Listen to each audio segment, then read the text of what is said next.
Hello learners, स्वागत है आपका हमारे यूट्यूब चैनल में।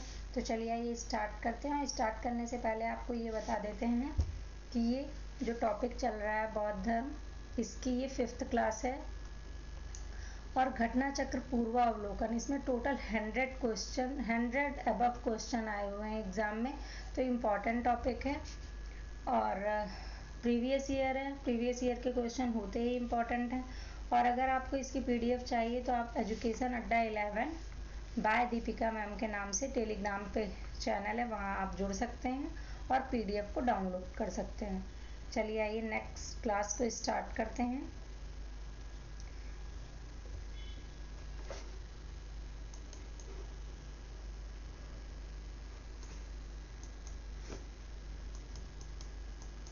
आज हम 62 क्वेश्चन पे हैं। इससे पहले 61 क्वेश्चन करा चुके हैं।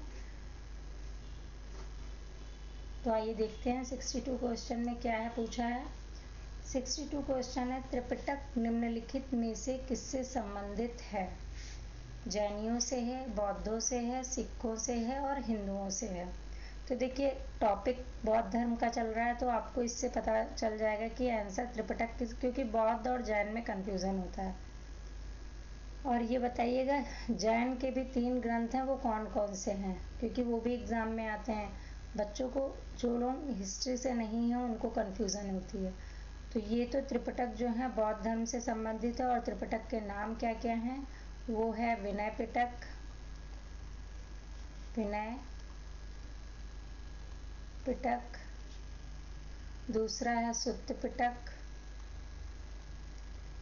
और देखिएगा ये टॉपिक कितना इम्पोर्टेंट है, इस टॉपिक से कितनी बार किस तरीके से क्वेश्चन पूछा गया आगे देखेंगे आप। और थर्ड है अभिधम्म पिटक, अभिधम्म पिटक।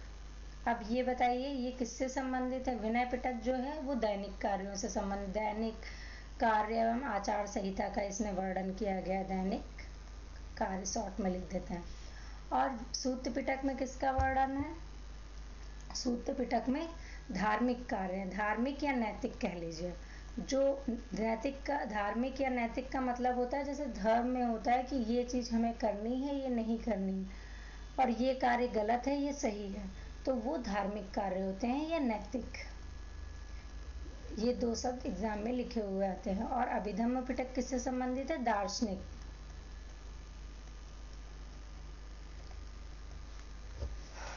चलिए आइए नेक्स्ट क्वेश्चन पे चलते हैं।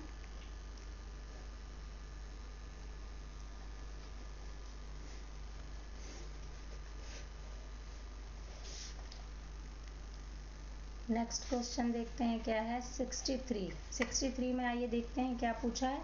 निम्नलिखित में से किस बौद्ध ग्रंथ में संघ जीवन के नियम प्राप्त होते हैं? ऑप्शन क्या क्या है 63 क्वेश्चन में? एक तो फर्स्ट ऑप्शन है दीघनिकाय, सेकंड है विनय पिटक, और सी अभिधम्म पिटक और विभाषा शास्त्र। तो अभी मैंने बताया था संघ के जीवन मतलब दैनिक जो कार्य होते हैं वो किससे संबंधित हैं? विनय पिटक। आप इस तरीके से याद कर सकते हैं कि घर में जो है वो हमें शांति से रह के कार्य करना चाहिए जिससे लड़ाई ना हो। तो उसका वर्णन किस में है? नैतिक में है।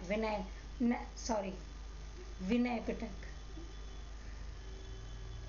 मतलब जो भी शांति से कार्य करना चाहिए जिससे लड़ाई ना हो, ये मैं ट्रिक बता रही हूँ।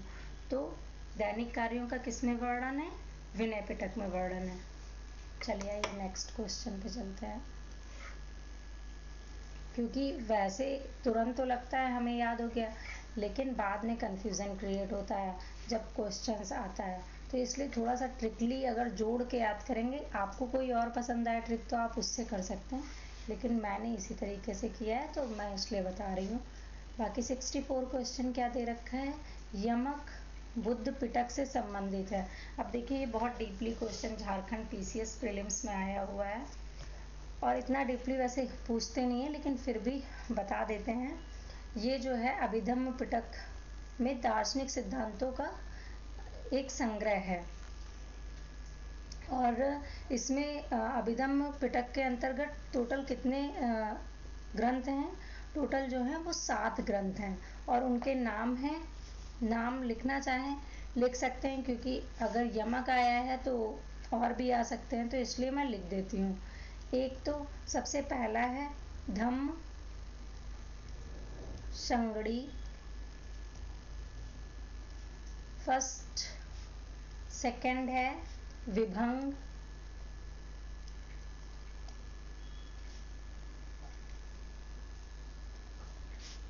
थर्ड है धातु कथा,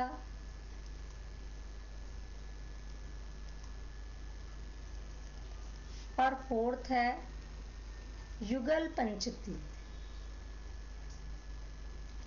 युगल पंचती। फिफ्थ है कथा वातु, और सिक्स है यमक। तो देखिए कितना डीपली क्वेश्चन आया हुआ है। और सेवेंथ क्या है, पट्टान। तो इसलिए मैंने लिख दिया कि कभी विभंग आ गया या धातु कथा आ गया तो आपको पता रहे ये किसके पार्ट हैं। जो त्रिपिटक ग्रंथ है उसका थर्ड अभिधम्म पिटक का, उसको 7 ग्रंथों में वर्णन किया गया है। तो ये छठा पूछा गया है, यमक बुद्ध। यमक बुद्ध पिटक से संबंधित है, तो किससे संबंधित है, अभिधम्म से। सी ऑप्शन जो है इसका सही हो जाएगा। ये नेक्स्ट क्वेश्चन पे चलते हैं। नेक्स्ट 65 क्वेश्चन देखते हैं क्या कह रहा है। निम्न में से किस बौद्ध साहित्य में महात्मा बुद्ध के नैतिक एवं सिद्धांत संबंधित प्रवचन संकलित हैं। तो देखिए नैतिक किससे संबंधित हो जाएगा, मैंने बताया था जो विनय पिटक है, विनय पिटक से जो है इस तरीके से आपको एक ट्रिक बताई थी कि हमको घर में शांति से रह के कार्य करना चाहिए। तो उनका दैनिक कार्यों का किसमें वर्णन है, विनय पिटक में है। और अभिधम्म पिटक में दार्शनिक फिलोसफिकल का वर्णन है। और जातक कथाएं, तो जातक कथाएं में बुद्ध के जो चरित्र है उसका वर्णन है। तो डी ऑप्शन जो है सुत्त पिटक वो सही हो जाएगा। दूसरा जो है त्रिपिटक का ग्रंथ, उसमें नैतिक एवं सिद्धांतों का वर्णन है। आइए नेक्स्ट क्वेश्चन चलते हैं। पहले इसको रफ कर दें। हाँ, आपको क्लास अगर अच्छी लग रही हो तो कमेंट भी करिएगा और लाइक भी करिएगा। नेक्स्ट हम लोग 66 क्वेश्चन पे आ गए हैं। बौद्ध धर्म में त्रिरत्न का क्या अभिप्राय है।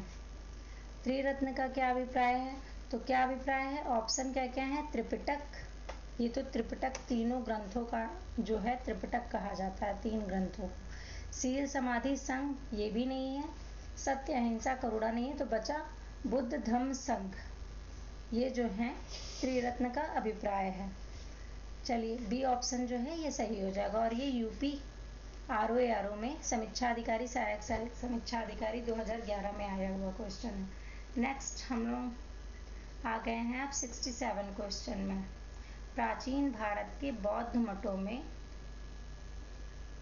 एक मिनट इसको पहले फुल कर दें। तीन ही ऑप्शन है, कोई नहीं, देखते हैं अगर इसमें आंसर होता है तो बताते हैं। 67 क्वेश्चन देखते हैं क्या कह रहा है। पहले इसको इरेज से रफ कर दें।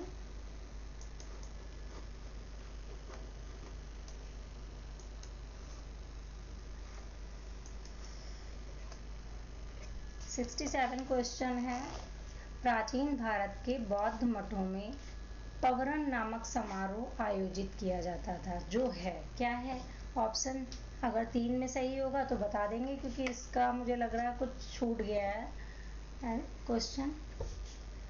संघ परिनायक और धर्म तथा विनय विषयों पर एक एक वक्ता को चुनने का अवसर होता था। नहीं, ऐसा नहीं है। वर्षा ऋतु के दौरान मठों में प्रवास के समय भिक्षुओं के द्वारा किए गए अपराधों की स्वीकारोक्ति का अवसर होता था। फिर नेक्स्ट सी है, किसी नए व्यक्ति को बौद्ध संघ में प्रवेश देने का समारोह होता था, जिसमें उसका सिर मुंडवा दिया जाता था और पीले वस्त्र दिए जाते थे। तो देखिए जो पवरन नामक समारोह है ये बौद्ध धर्म से ही संबंधित है, और ये वर्षा ऋतु के दौरान जब जो ये बौद्ध भिक्षु होते थे एक जगह पे ठहरते थे वर्षा ऋतु के दौरान, वो इधर उधर नहीं, मतलब अपने धर्म का प्रचार नहीं करते थे।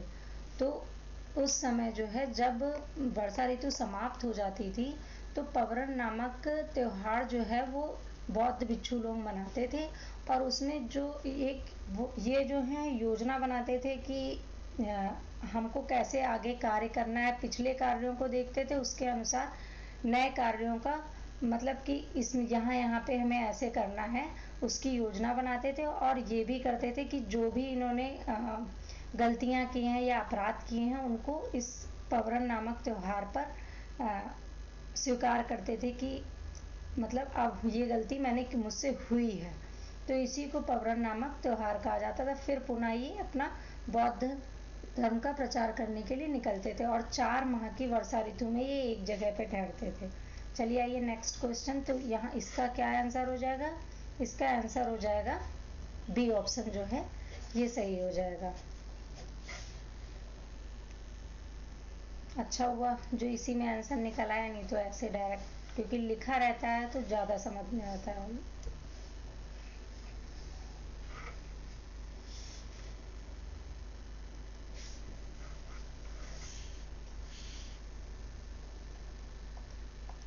एक मिनट।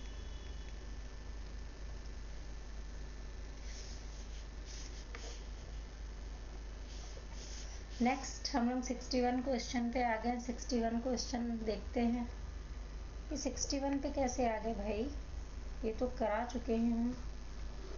एक मिनट।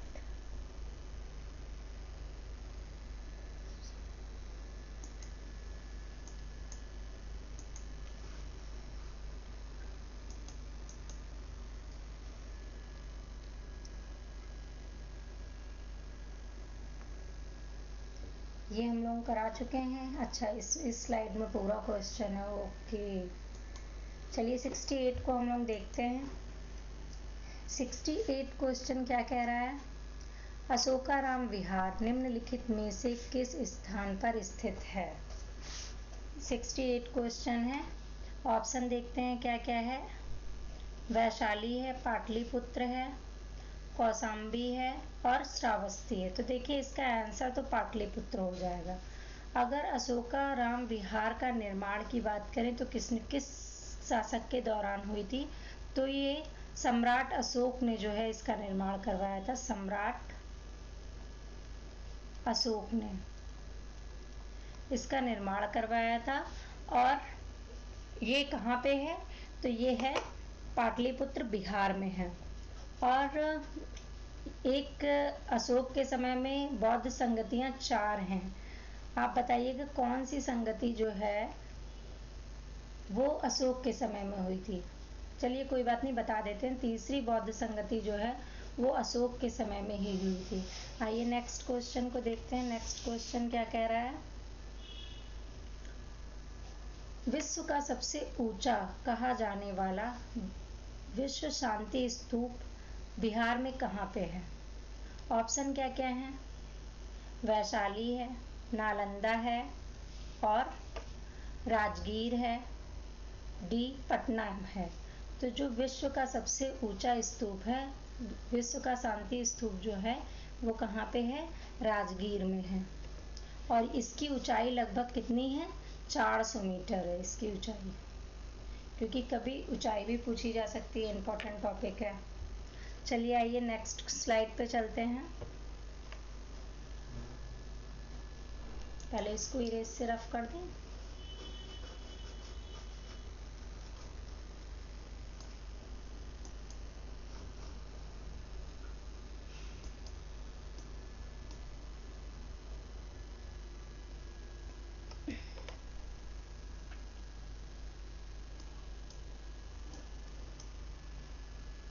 एक मिनट। चलिए 70 क्वेश्चन पे चलते हैं। 70 क्वेश्चन क्या कह रहा है? 70 क्वेश्चन है, बुद्ध की 80 फुट की बड़ी प्रतिमा जो बोध गया में है, ठीक है, निर्मित की गई थी। किसके द्वारा निर्मित की गई थी? ऑप्शन क्या है? ये सही से लगा नहीं है। जापानियों के द्वारा, बी ऑप्शन है थाई लोगों के द्वारा, श्रीलंकाइयों के द्वारा या भूटानियों के द्वारा। तो जो विश्व की 80 फुट की प्रतिमा है और जो बोध गया में है, ये जापानियों के द्वारा निर्मित की गई थी और इसके निर्माण में लगभग 7 ईयर लगे थे। समय कितना लगा था? 7 ईयर। और ये जापानियों के द्वारा निर्मित की गई थी। 71 क्वेश्चन देखते हैं क्या कह रहा है। सर्वप्रथम स्तूप शब्द कहाँ मिला? अच्छा क्वेश्चन है। ए है ऋग्वेद, बी जातक। जातक कथाएं किससे संबंधित है? ये भी क्वेश्चन आता है। हालांकि बड़े एग्जामों में नहीं आता, लेकिन वनडे एग्जाम में देखा जाता है। और सी ऑप्शन है अर्थशास्त्र। डी अष्टाध्यायी है। अष्टाध्यायी किसके के रचयिता कौन है, ये आप कमेंट सेक्शन में बताइएगा। ई इनमें से कोई नहीं। ठीक है, तो जो ये ऋग्वेद है इससे संबंधित है। स्तूप शब्द का सर्वप्रथम सबसे पहले कहाँ पे मिला था? ऋग्वेद में। और इसके अलावा अन्य में भी मिलता है, जैसे अर्थववेद है, वाजस्नेयी संहिता है, तैत्तिरीय ब्राह्मण संहिता है, इन सब में भी मिलता है। और एक ये बताइए स्तूप का अर्थ क्या होता है? तो स्तूप का अर्थ होता है इसका अर्थ है किसी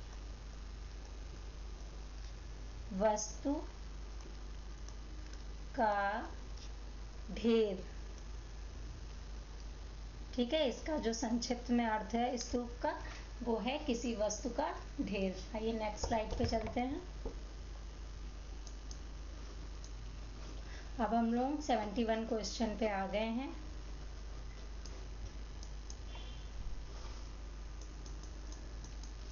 सेवेंटी 72 क्वेश्चन देखते हैं क्या कह रहा है। 71 तो हो गया है, 72 क्वेश्चन। वह स्तूप स्थल जिसका संबंध भगवान बुद्ध के जीवन की किसी घटना से नहीं, इसमें टाइपिंग एरर है, किसी घटना से संबंध नहीं रहा है, घटना से नहीं रहा, वह है कौन सा है? आइए देखते हैं। सारनाथ, बोधगया, सांची, कुशीनगर। तो अगर आपको ये पता होगा कि अगर आपने अच्छे से पढ़ा होगा तो आपको सारे पता होंगे कि कौन सा शब्द किस घटना से संबंधित है गौतम बुद्ध की। तो बोधगया में क्या इनके साथ हुआ था? सारनाथ में क्या उन्होंने सबसे पहले किया? ठीक है, और कुशीनगर में क्या हुआ? तो ये सब बता देते हैं, बाकी मैंने पहले बताया भी है। सारनाथ जो है सबसे पहले इनको ज्ञान की प्राप्ति हुई थी सारनाथ में,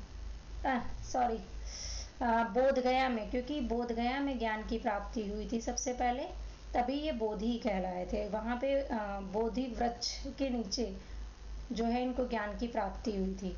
ठीक है, तो बोधगया किससे संबंधित है? ज्ञान की प्राप्ति से संबंधित है। और सारनाथ में इन्होंने पहला उपदेश दिया था, जो कहाँ पे है? सारनाथ वाराणसी में है। और पहला जो उपदेश दिया था उस घटना को हम क्या बोलते हैं? धर्म चक्र प्रवर्तन बोलते हैं। धर्म चक्र प्रवर्तन उसी को बोलते हैं। अब कुशीनगर में क्या हुआ था? कुशीनगर में इनकी मृत्यु हुई थी। तो कौन सा जो है, ये तीनों तो संबंधित हैं, इसका मतलब जो बी ऑप्शन है सही हो जाएगा। आइए नेक्स्ट 73 क्वेश्चन क्या कह रहा है देखते हैं। निम्नलिखित स्तूपों का सही तैथिक क्रम कालानुक्रम क्या है?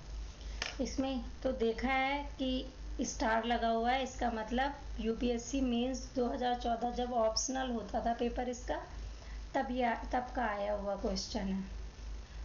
तो ऑप्शन तो इसमें नहीं मैच कर रहा है। तो देखिए भरहूत और जो सांची का स्तूप है, इसमें क्रम में लगाने को बोला गया है, लेकिन ये क्रम में नहीं है। भरहूत और सांची का स्तूप जो है ये अशोक के काल से संबंधित है।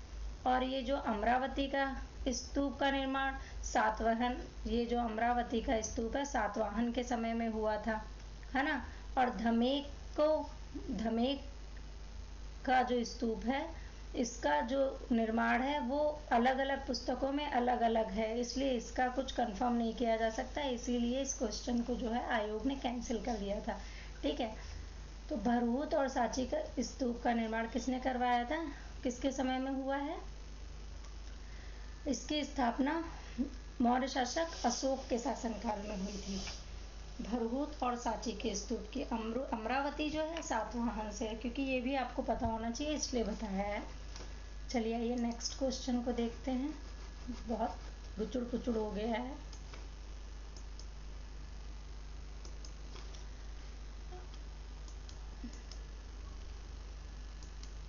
अब हम लोग 53 पे आ गए हैं और 53 एक मिनट ये हो गया है 74 पे आ गया, सॉरी 74 क्वेश्चन क्या कह रहा है ये देखते हैं। अनात्मवाद सिद्धांत है किसका है? तो ये तो आप लोग कर लेंगे। अनात्मवाद किससे संबंधित है? ये तो बौद्ध दर्शन से संबंधित है। और ये गौतम बुद्ध जो थे, बौद्ध दर्शन में अनात्मवाद के सिद्धांत गौतम बुद्ध के कौन से सिद्धांत से लिया गया है? प्रतीत्य समुत्पाद, ऐसे लिखा है, प्रतीत्य समुत्पाद।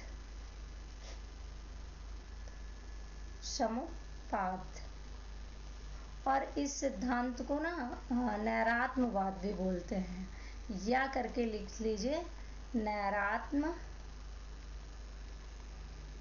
भी बोलते हैं। तो उससे लिया गया है अनात्मवाद का सिद्धांत, और ये बौद्ध दर्शन से संबंधित है। नेक्स्ट 75 क्वेश्चन है, संसार अस्थिर और क्षणिक है का निम्न में से किससे संबंधित है? तो देखिए जो ये अनात्मवाद है इसका जो है ये तार्किक, मतलब इसमें तर्क किया गया है। संसार एक अस्थिर है और क्षणिक है, तो इसका ये एक तार्किक रूप है। तो ये संबंधित किससे है? बौद्ध धर्म से। ए ऑप्शन जो है सही हो जाएगा।